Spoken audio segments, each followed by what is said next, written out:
آج سے 500,000 سال پہلے جو قومیں اس دنیا میں رہتی تھیں وہ اپنا خزانہ گھروں میں رکھتے تھے یا زیادہ سے زیادہ اپنے گھر کے آس پاس ہی مختلف جگہوں پر زمین کے نیچے دفنا کر رکھتے تھے، اور ان جگہوں کا صرف انہی کو علم ہوتا تھا۔ آج ہم ایسے ہی کچھ خزانوں کی بات کریں گے جو آج سے ہزاروں سال پرانے ہیں، لیکن وہ آج کل کے دور میں لوگوں کو غلطی سے مل گئے تھے۔ تو آئیے جانتے ہیں وہ خوش نصیب لوگ کون ہیں اور ان کو یہ خزانہ کیسے ملا۔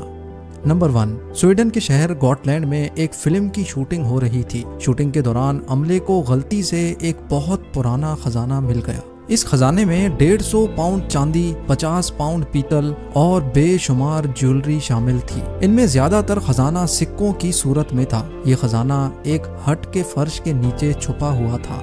جب تحقیقات کی گئیں تو معلوم پڑا کہ یہ خزانہ 9ویں سینچری کا ہے، یعنی یہ خزانہ آج سے قریب 1200 سال پرانا ہے، اور اس وقت یہاں وائکنگ کا دور ہوا کرتا تھا، اور یہ وائکنگ کے دور کا اتنا بڑا خزانہ تھا جتنا گوٹلینڈ کے لوگ سویڈش بادشاہ کو 5 سال کا ٹیکس دیتے تھے۔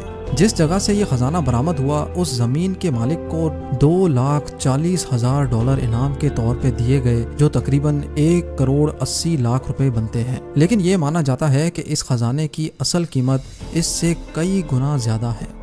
نمبر 2، یہ ہے نک میڈ، جو ایک ٹینک کلیکٹر ہے۔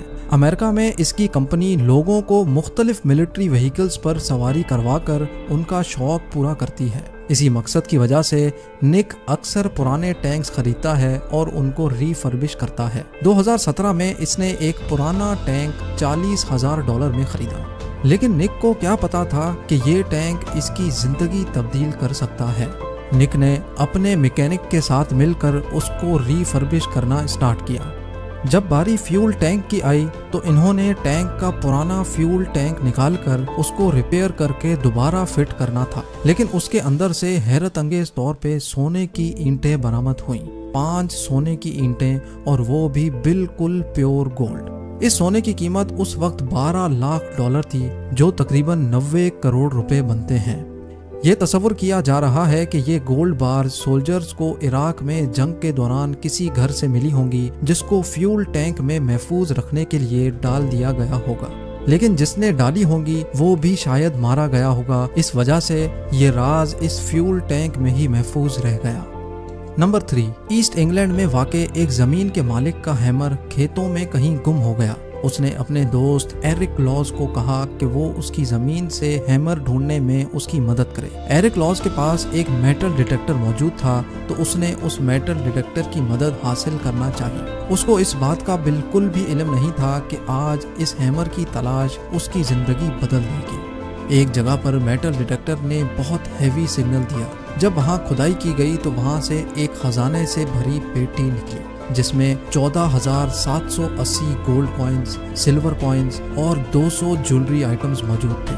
ایرک لاز اور زمین کے مالک نے یہ خبر انگلینڈ کی گورنمنٹ کو دی۔ جب آرکیولوجسٹ آئے تو انہوں نے مزید 60 پاؤنڈز کے گولڈ کوائنز وہاں سے برآمد کیے، جن کی کل مالیت $50 ملین سے بھی زیادہ تھی، جو تقریباً 375 کروڑ روپے بنتے تھے۔ لیکن انگلینڈ کی گورنمنٹ نے ایرک لاز کو $2.3 ملین انعام کے طور پہ دیے، جو ایرک نے اپنے دوست کے ساتھ آدھے آدھے بانٹ لیے۔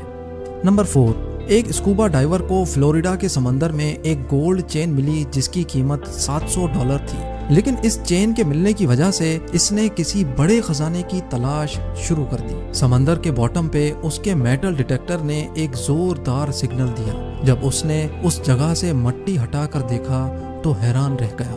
مٹی کے اندر پھنسے ہوئے تھے 50 خالص سونے کے سکے، جن کی قیمت $10,00,000 یعنی 7.5 کروڑ روپے تھی۔ یہ سونے کے سکے کم از کم 200 سال پرانے تھے۔ لوگوں کا ماننا ہے کہ اس سمندر میں طوفان کی وجہ سے کئی بحری جہاز ڈوب چکے ہیں۔ شاید یہ سونے کے سکے بھی ایسے ہی کسی بحری جہاز میں موجود تھے جو کسی حادثے کا شکار ہو کر سمندر کے اندر مٹی میں دھس گیا ہوگا۔ نمبر 5، جیمی اولیور دنیا کا مشہور و معروف شیف ہے۔